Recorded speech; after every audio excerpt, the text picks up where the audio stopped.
नमस्कार। The Uttarakhand news में आपका स्वागत है। सीमांत सहित अन्य जनपदों की आज की मुख्य खबरों में पिथौरागढ़ जिला मुख्यालय के कुमोड़ के हनुमान मंदिर के निकट ललिता प्रसाद जोशी के आवास पर कल यानी 21 जुलाई से श्रीमद् भागवत संगीतमय कथा का शुभारंभ कलश यात्रा के साथ होगा। यह जानकारी देते हुए आयोजक जोशी परिवार ने बताया कि कथा में मुख्य आचार्य के रूप में पंडित पुरुषोत्तम जोशी, मुख्य कथावाचक पंडित मनोज कृष्ण शास्त्री, गणेश पंडित विद्यासागर पांडे मौजूद रहेंगे। जोशी परिवार ने अधिक से अधिक लोगों से संगीतमय भागवत कथा श्रवणपान करने के साथ आगामी 28 जुलाई को विशाल भंडारे का प्रसाद ग्रहण कर पुण्य कमाने को कहा।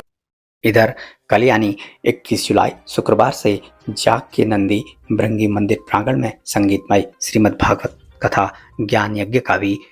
भव्य कलश यात्रा के साथ शुभारंभ होगा। भागवत कथा में व्यास पंडित राजेंद्र भट्ट, कथा व्यास पंडित देवकीनंदन भट्ट होंगे। पंडित वासुदेव भट्ट सहित तल्ला गांव भट्ट परिवार व ग्रामीणों ने लोगों से भागवत कथा श्रवण करने व 27 जुलाई पारायण अवसर पर भंडारे का प्रसाद ग्रहण कर पुण्य कमाने को। पिथौरागढ़ के सीएससी मुनस्यारी में आज सेवानिवृत्त हेल्थ विजिटर तुलसी राव द्वारा अस्पताल के प्रयोगार्थ विभिन्न मेडिकल सामग्री प्रभारी चिकित्सा अधिकारी डॉक्टर गौरव कुमार को सौंपी गई, जिसको लेकर चिकित्सा अधिकारी सहित ब्लॉक समन्वय गंभीर मेहता व अन्य स्वास्थ्य कर्मियों ने तुलसी रावत के प्रयासों की सराहना करते हुए आभार व्यक्त किया। इस दौरान तुलसी रावत ने भविष्य में भी सहयोग प्रदान करने की बात कही। पिथौरागढ़ के लक्ष्मण सिंह महर परिसर में आज छात्र संघ अध्यक्ष ऋतिक पांडे की अगुवाई में सांस्कृतिक सचिव गौरव पंत सहित अन्य द्वारा परीक्षा फार्म भरने की तिथि बढ़ाई जाने की मांग का ज्ञापन निदेशक हेमचंद्र पांडे के माध्यम से कुलपति को प्रेषित कर उचित कार्रवाई किए जाने की मांग की गई है। पिथौरागढ़ के देवलथल तहसील में राजकीय प्राथमिक विद्यालय धुरौली के भवन निर्माण का कार्य अभी तक शुरू न होने पर पूर्व जिला पंचायत सदस्य जगदीश कुमार ने नाराजगी व्यक्त करने के साथ ही क्षेत्रवासियों की उपेक्षा के आरोप लगाते हुए कल यानी शुक्रवार को क्षेत्रवासियों के साथ सासलिंग थल मोटर मार्ग में जम्मू बैंड के निकट चक्का जाम करने की चेतावनी दी है। उन्होंने बताया कि पूर्व में 15 दिनों के भीतर विद्यालय का कार्य शुरू न होने पर चक्का जाम को लेकर पूर्व में जिला प्रशासन को भी सूचना दी गई थी। उसके बाद भी अभी तक कोई कार्रवाई नहीं हुई है, जिस कारण उन्हें क्षेत्रवासियों की परेशानी को देखते हुए मजबूरन यह कदम उठाना पड़ रहा है। बीते दिनों से घनश्याम ओली चाइल्ड वेलफेयर सोसाइटी द्वारा journal BC Joshi public school में उत्तराखंड के बच्चों को प्रवेश दिलाने को लेकर चलाए जा रहे महाअभियान के तहत संस्था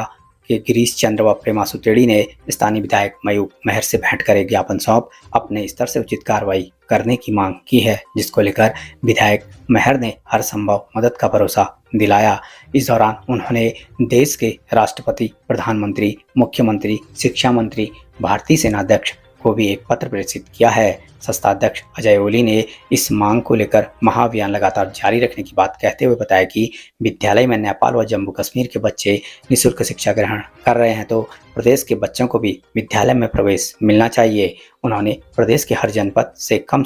2 बच्चों को दाखिला दिए जाने की मांग की है।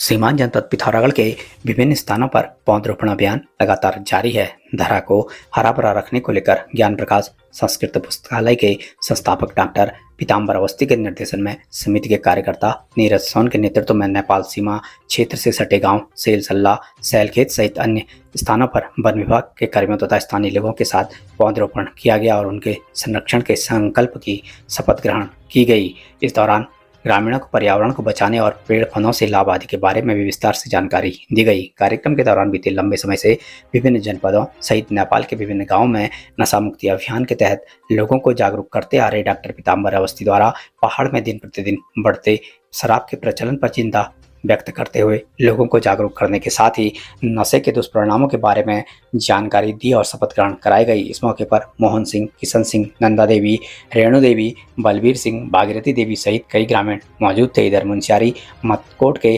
रोपाड़ में वन पंचायत सरपंच मैनगिरी की अगुवाई में विभिन्न प्रजातियों के पौधों का रोपण किया गया और उनके संरक्षण का संकल्प लिया गया। इस अवसर पर वन कर्मी त्रिलोक सिंह कोरंगा, नितिन कन्याल सहित अन्य कर्मी व स्थानीय लोग मौजूद थे।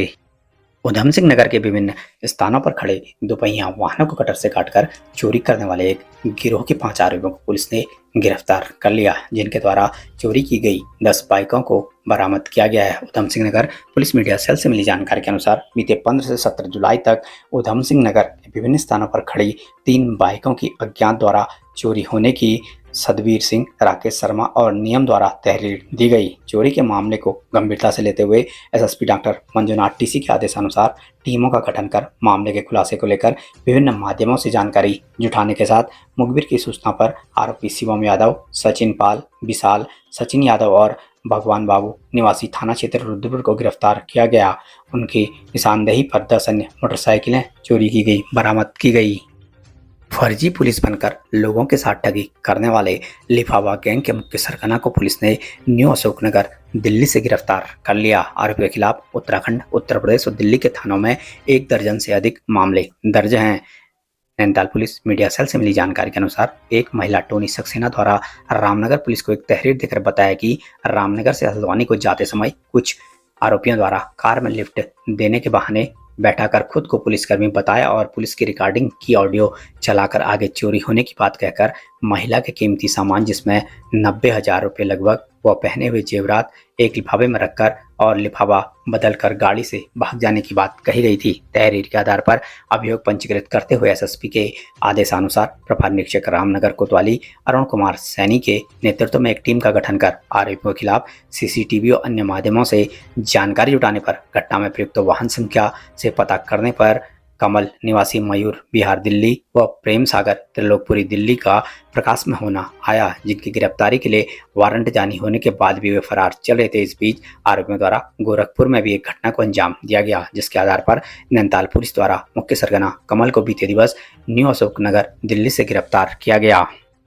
एक बुजुर्ग महिला को जान से मारने की नियत से वार करने वाले आरोपिता महिला को पुलिस ने गिरफ्तार कर लिया। Udham Singh Nagar police media cell से मिली जानकारी के अनुसार बीते सप्ताह दीपक भाटिया ने थाना ट्रांजिट कैंप में एक तहरीर देकर बताया कि किसी अज्ञात महिला ने उनके घर में घुसकर उनकी मां को जान से मारने की नियत से हथौड़े से वार कर गंभीर घायल कर दिया। तहरीर के आधार पर अज्ञात महिला के खिलाफ विभिन्न संबंधित धाराओं में अभियोग पंजीकृत किया गया, जिसकी विवेचना उप निरीक्षक नीमा बोरा के सुपुर्द की गई। एसएसपी डॉक्टर मंजुनाथ टीसी के आदेशानुसार मामले के खुलासे को लेकर प्रभारी निरीक्षक सुंदरम शर्मा के नेतृत्व में उप निरीक्षक नीमा बोरा, कांस्टेबल दिनेश चंद, राकेश केतवाल, महेंद्र डंगवाल, पंकज सजवाण की टीम का गठन कर सीसीटीवी, मुखबिर सहित अन्य माध्यमों से जानकारी जुटाते हुए मशक्कतों के बाद टीम द्वारा मामले का खुलासा करते हुए आरोपिता रावलीन कौर निवासी आवास विकास उम्र 32 वर्ष को उसके घर से गिरफ्तार किया गया। पुलिस की पूछताछ में पति की नाइट ड्यूटी लगाने,